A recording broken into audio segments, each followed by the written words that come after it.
for joining us today. Hi, I'm Courtney Wolk for those who I haven't met before, and this is one of our regular sort of PISCE methods or workshop topics that we thought might be of interest to folks who maybe are newer to presenting their work at implementation science conferences. So we wanted to spend a little time today talking about what some key implementation science conferences are, and just some like suggestions and tips we've learned along the ways of both presenting our work at some of these conferences and also reviewing for these conferences.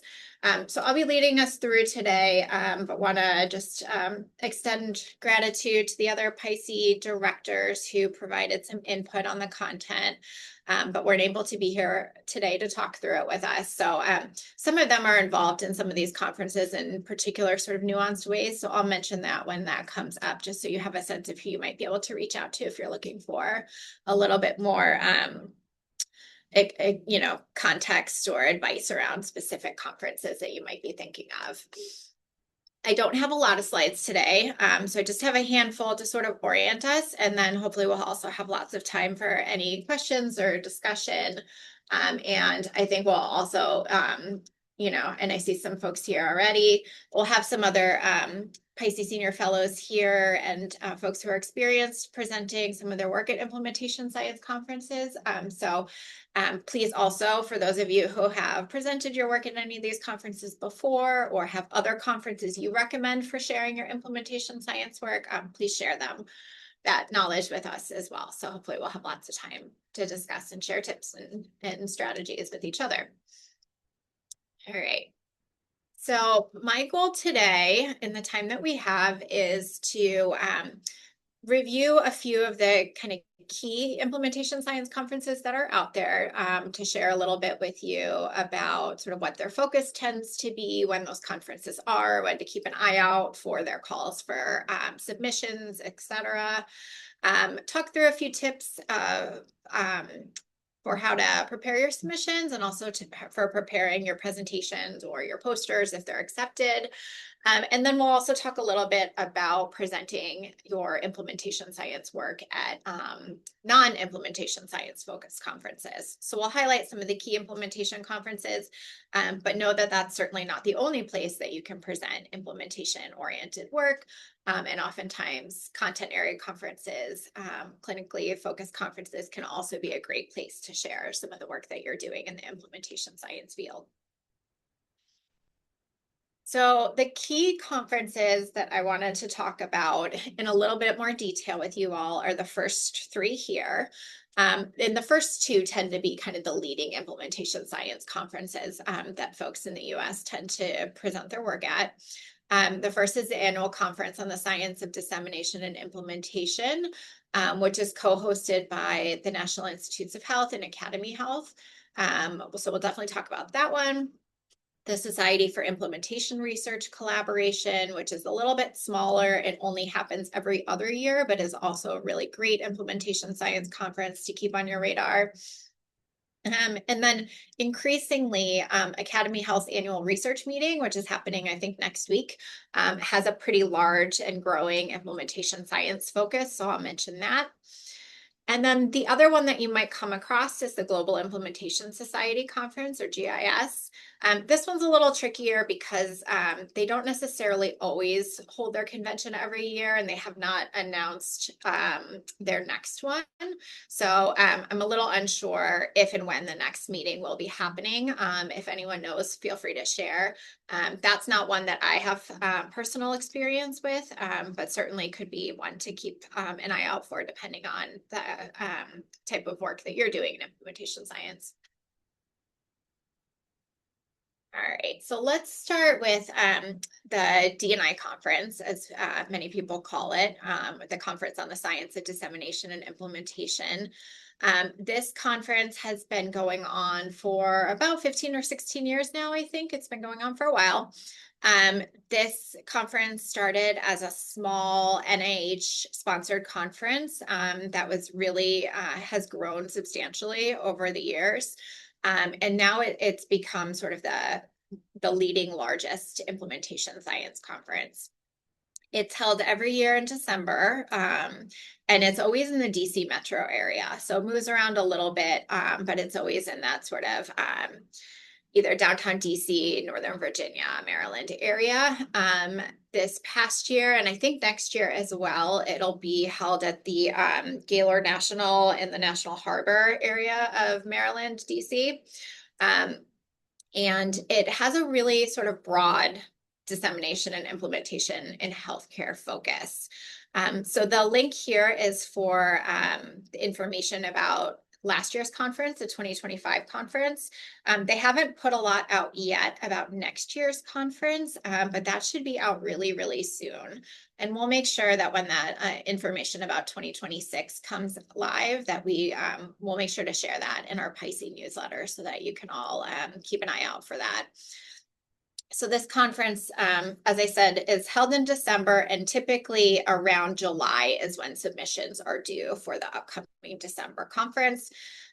Kate Rendell, who is one of our PISCE directors, is very involved with the planning committee for this conference. And she shared with us that the theme for next year is going to be focused on dissemination science across settings. But they, of course, are still encouraging broader D&I focused submissions. So certainly if your work is not in the dissemination science space, that's okay. You should still think about this conference, but they're going to be particularly eager and excited to see dissemination oriented submissions this year is what we're being told. And the call for submission should really be out like any day now. So as soon as we see that come across our way, we'll pass that along to you all via email. I believe the dates for next year are December 13th and 16th. They have a number of tracks that you can submit to. And so as you're preparing your submission, you can take a look at those and see what the most relevant sort of track or tracks are for the work that you do. So this tends to be like the largest, most heavily attended D&I conference in the field. It's a good one. It's a great intro D&I conference. So you'll find a big sort of range of topics and content areas represented. They often do some really nice workshops and pre-conference opportunities for people who are newer to implementation science that might be of interest if this is your first D&I conference. And a couple of things to sort of note about this conference is that they don't have a ton of podium presentations. They have a good amount, but the demand for those slots tends to be really high. So they also have a lot of poster sessions. So it's not uncommon to see even people who are pretty, well known in the field to be presenting posters. This is a conference where many people present their work as posters, even if they're more senior seasoned investigators who maybe typically only present podium presentations at other conferences in their content area. So consider when you're applying whether you're open to presenting your submission as a poster if it's not accepted as a panel discussion, and that might open up some opportunities for you. As I said, it's a nice sort of entry into D&I conferences. You can really sort of find a lot of great talks and topics of interest for people doing work across a range of different healthcare areas. The other one I want to highlight a little bit, which is a little bit different in its focus, is CIRC. CIRC is the Society for Implementation Research Collaboration Conference. So CIRC is only run every 2 years. Typically it's in September, and it's going to be coming up this September in 2026. It's scheduled for September 25th and 26th in Minneapolis. They move the location around a little bit, but it's often kind of on the West Coast. So this is the first time I think they're in Minneapolis. The past few years have been in like Colorado, California. It was in Seattle for a while. I really like CIRC because it has a smaller feel. It tends to they tend to push more sort of innovative methodology topics. I think it's a conference where I often learn something new, like a new method or a new technique that's sort of just getting traction in implementation science, which I find really fun and exciting. They often have some cool pre-conference workshops in newer methods, which can be great to check out.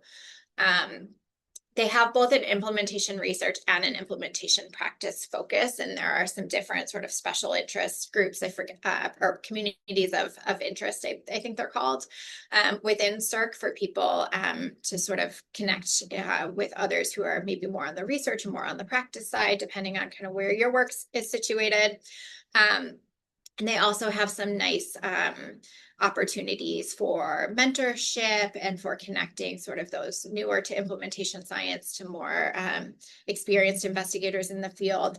So I think it's a great organization to get connected with and a great conference to attend. It is smaller than the D&I conference, and it can be hard to get your work accepted there because it does have a really small footprint. So don't get discouraged if you submit there maybe for your first time and don't get anything accepted. It's still a really great, worthwhile conference to check out if you're really interested in implementation science and you have the means to get there, especially if you're interested in getting exposure perhaps to some newer cutting edge methods. So definitely don't sleep on CERC. So those are the two that I tend to attend most regularly. And then Amanda Betancourt, our Director of Acute Care Research at PISCE, is also really involved with ARM's annual meeting and their implementation science focus. So there's a D&I sort of work group there that she is really involved in. She said that there's increasingly a lot of interest in receiving implementation science-oriented submissions to the conference. So if it's a conference you already attend or are interested in, might be a great place to think about submitting your implementation science work. As I said, I think it's happening next week. So every May, June is when this conference occurs. Location varies, and it's a broader, more health services research conference. So it's not just implementation research, but there's just that increasingly strong implementation science presence there. So it's another good one to keep an eye out for. So when you're thinking about submitting to any of these conferences, just a few tips that we have found helpful to keep in mind as reviewers for these conferences and as people who are often mentoring others and preparing presentations for these conferences. So first, reviewing the conference theme for areas of alignment can always be helpful regardless of conference that you're attending. Particularly for some of these D&I conferences, they often have like some pretty tight targeted areas that they're really eager for submissions in and that they've oriented their conference theme around. So it's a great idea to check out the conference theme, to review sort of their tracks and areas of interest and be thoughtful about how your work aligns with what they're looking for and to really paint that picture in your abstract as best as you can. And especially for the D&I conference in DC, selecting your track thoughtfully, I think is important because there are a broad range of tracks that you can choose from there. Some are more policy oriented. There's one for behavioral health. There's one for, I think, systems change or something like that. Excuse me. And the tracks matter because they're typically looking to fill a certain amount of presentations per track. So you want to pick the one that's the best fit for the work you do. For these D&I conferences in particular, especially the D&I conference in DC and CERC, it's really important that you ground your presentation in the implementation science literature and that you're using implementation science terminology appropriately and thoughtfully. And that's because the reviewers for these conferences tend to be implementation scientists who are pretty well steeped in the literature, who are wanting to see that you're going to be sharing work that will advance the field. And so they want to see how this is situated, the work that you're presenting is situated in the broader literature, what your contribution to the literature is, and they want to see that you're rigorously using implementation science models, frameworks, and methods. And so making sure that you're articulating your theories, models, and frameworks, any methods that you use, like implementation mapping, for example, and just being also really clear about the role of your implementation partners. These are just some key components of implementation science research. And so the reviewers are looking to see that you are indeed doing implementation science work and you're doing it in a way that is really sort of well grounded in the literature. And that's going to make an important contribution to the field or advance the field in some way if possible. So you want to be really clear what those implications are for the field of implementation science. These conferences are not typically looking for work that is just really sort of clinically oriented or work that's really about an intervention or the thing that you're trying to implement. They want to know about the implementation. These reviewers are interested in sort of the nerdy like methods of implementation science, the measurement approaches, how you're going to sort of how the field is gonna grow. And so if you can articulate those aspects of your proposal and make sure that you're using the terminology correctly and being really clear about your methods and your models and frameworks, that really will help you. That tends to go a long way for the reviewers. And then assuming you get a presentation or a submission accepted, the next step is, of course, preparing your presentation. These same sort of tips apply. So make sure you're grounding your talk or your poster thoughtfully in the literature, that you're using the right, accurate sort of terms and highlighting your models and your methods appropriately. So do all of those things very clearly again. And make sure that you're really clearly delineating the intervention or the thing from the stuff you did to implement the thing or your implementation strategies, because that's how you're going to really sort of highlight the contributions of your work to implementation science and not to the sort of clinical intervention effectiveness sort of literature. Consider the conference audience. So if you're presenting your work at the D&I conference in DC or at CERC, you can assume that much of the audience will have a decent background in implementation science. And so you're not necessarily going to have to explain what CFER is, if you're using CFER as your determinants framework, for example. But if you're presenting your work at a different conference that's more kind of clinical content area, you might have to do that grounding. Now, the audiences at these implementation science conferences tend to be a really mixed bag in terms of clinical areas or roles and specialties that people are coming from. So you might have to do a little bit more to make sure that you're being clear about the clinical content or the context that you're working in. You know, people don't necessarily need to know all the details of the intervention and how it works, just enough to understand the implementation science aspects of your proposal. And I think this is generally a good rule of thumb for conferences. You're going to want to spend most of your time on methods and results. So usually a couple of slides each for background and discussion or implications is sufficient. And then you're going to want really the meat of your presentation or the focus of your poster to be on those implementation science methods and the results of the work that you did, because that's where people are going to be most interested in digging into. So similarly for a poster as an oral presentation, you're going to want to sort of attend to all of these details, be really clear about your methods and your results, and be really grounded in the implementation science literature. If you're preparing a poster, check the formatting and size requirements, of course, because those can be wildly different across these conferences. And think about a really clear and concise take-home message that you can highlight really clearly on your poster. The poster halls for these two conferences, the NIH one in DC and CERC, are big and busy. So these are poster sessions that tend to get a lot of traction. I have a lot of people walking through. There's sometimes cocktail hours or like breakfast or things like that that are aligned with the poster sessions. So these are well-attended poster sessions. They're not like ones at some conferences you might go to where, you know, maybe one or two people will stop by your poster in an hour. These tend to get good traffic. And so you want to make it really, really clear why people should stop and pay attention to your poster, look at it, maybe talk to you. So having a really clear, concise take-home message that highlights the contributions to implementation science as a field in particular can be a nice way to grab people's attention.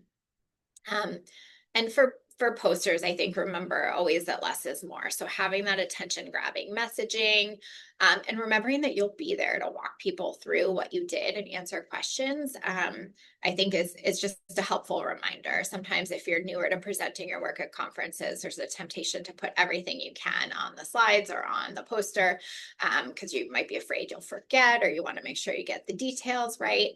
But remember, you can put a QR code on your poster to your website or to the full paper if it's been published, and really sort of keep the text on your presentation or your poster simple and targeted, so that people can really engage with the presentation and the work that you did.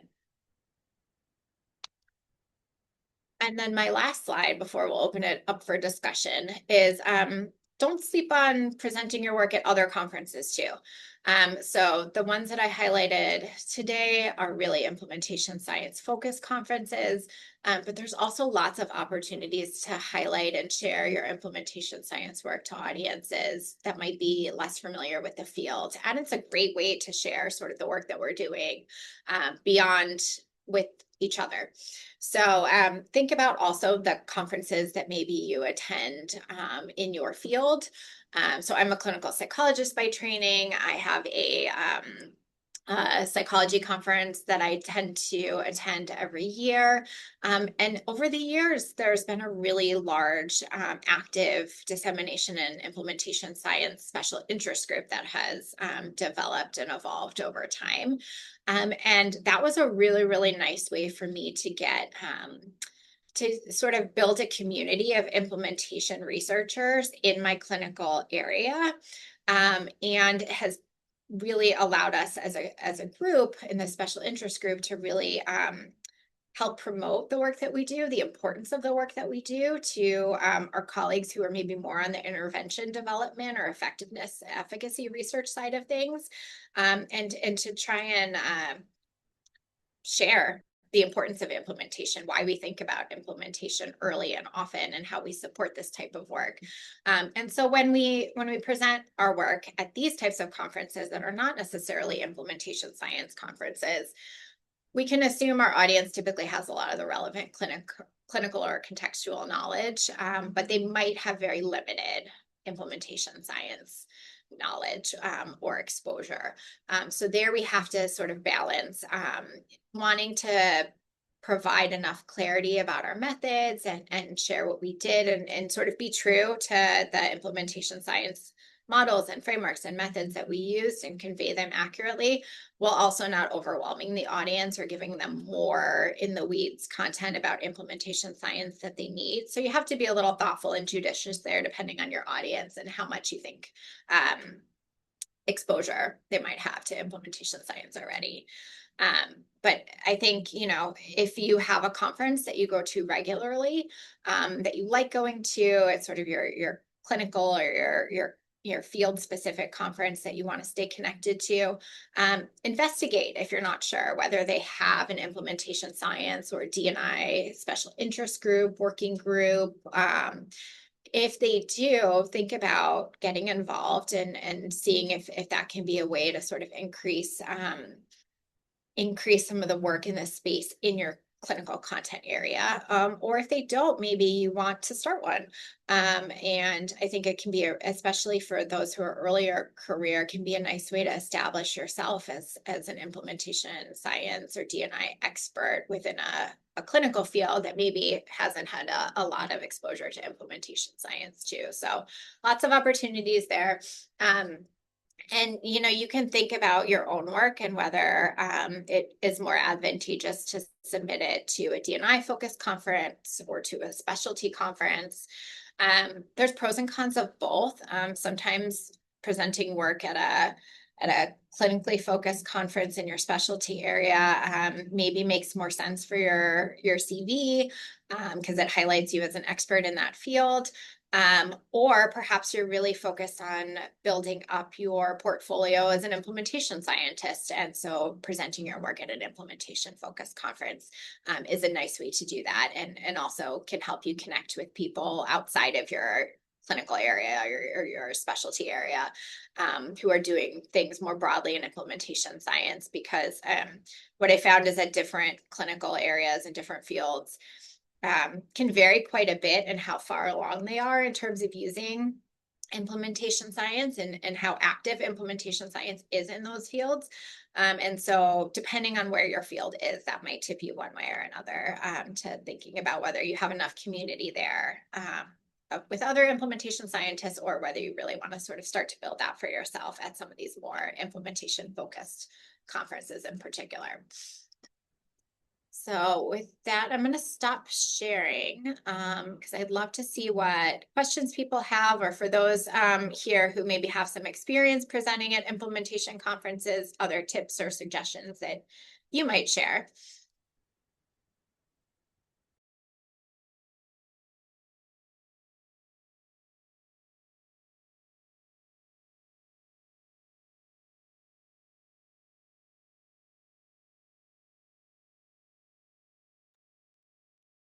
Any questions or thoughts people have about the conferences that they'd like to share? If not, I'll just say that as a team in PISCE, we are like very, very happy to help support you all in preparing your work for implementation science conferences. And especially if this is new to you, and maybe you've never attended one of these conferences before and never submitted your work there before, you are welcome to submit a consultation request to PISCE. There's a form on our website. And you can set up a consult or go back and forth by email with one of us. I'm always happy to review your abstract to help you think about alignment for the particular conference, or help, happy to just review with the eyes of a submission reviewer on. I do review for both of these main implementation science conferences regularly. So keep in mind that we're here as a community to support you, and please, feel free to lean on us if we can help you. The other thing we can do, in addition to helping potentially to take a look at or strategize about your proposals, is if you're looking for collaborators to maybe put together a symposium or a workshop or something like that, we can also oftentimes try to help you think about matchmaking opportunities. And so we may or may not be able to help, but if you're looking, to find more people who are doing implementation science work with a particular method, or that's grounded in a particular framework or whatever, reach out, and we can also put out a call to our membership to see if there's other people doing related work who might be interested in partnering with you to put together a coordinated submission. So feel free to reach out. I'm happy to stay on for anyone who has maybe additional questions or things they might want to brainstorm about for their own work. But otherwise, for the rest of you, I'm sure everyone's really busy after the holiday weekend. So feel free to hop off, and we can share the slides with you all after the meeting. But thanks for joining, and happy to keep it short and sweet for those who want to get back to the rest of their day. But I'll be here if anyone wants to hang on for a minute. Thanks for joining.